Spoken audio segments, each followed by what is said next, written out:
Welcome to my mini blog. તો આપણે blog start કરી દીધો છે ફાર્મિંગથી. તો વિડીયોમાં કન્ટિન્યુ બની રહેજો. આજે તો છાંટવાનો છે આપણે દવા. જોઈ શકો આપણે ખભે પંપ લઈ લીધો. હવે છાંટીશું દવા. તો વિડીયોમાં બને રહેજો કન્ટિન્યુ. ફાઇનલી આપણા ખેતર ચાલી રહ્યું છે ટ્રેક્ટર, એ પણ રોટાવેટર જોઈ શકો તમે. અને આપણે લઈ લીધો ખાતર નાખવાનો ઠેલો. આપણા પપ્પાએ કીધું કે બેટા તારથી દવા ના છટાય, તો આપણે લઈ લીધો ખાતર નાખવાનો ઠેલો. હવે નાખીશું આપણે ખાતર આ રીંગણાની અંદર. અને આપણા પપ્પા ચલાવી રહ્યા છે ટ્રેક્ટર, જોઈ શકો તમે. રોટાવેટર ચાલી રહ્યું. અને આ છે આપણી ગાડી સ્પ્લેન્ડર.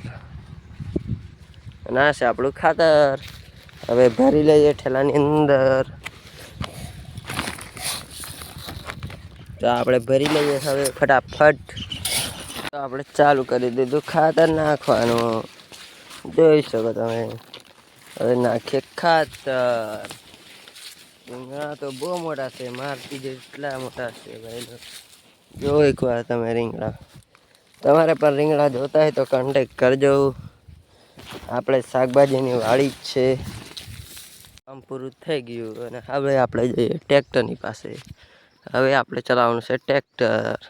અહીંયા ગાડી મારવાની છે લોટરી. આવી ગયા ટ્રેક્ટર જોડે. અને હવે રોટાવેટરમાં જોયું તો સાલું બહુ રીંગણા ફસાઈ ગયા છે અંદર, જોઈ શકો તમે. અને કાઢવાનું તો સેજ, અને કઈ રીતના કાઢીએ ખબર નથી પડતું ભાઈ લોગ. અને આ છે આપણું મિની ટ્રેક્ટર. આપણે પંપ લઈ લીધો હવે. અને હવે દવા છાંટીએ છે. ટ્રેક્ટર ફેરવાનો તો મોકો નહીં મળ્યો, અને દવા તો છાંટીએ કે નહીં. કોણ કોણ મારી જેવું કામ કરે છે કમેન્ટમાં લખતા જજો ભાઈ લોગ. તો આપણો મિની બ્લોગ અહીંયા પૂરો થઈ ગયો. અને આપણો મિની બ્લોગ સારો લાગ્યો હોય તો લાઈક, શેર, કમેન્ટ કરતા જજો. અને સબસ્ક્રાઈબ કરવાનું તો ભૂલતા ના હોય. મિલતે હૈ નેક્સ્ટ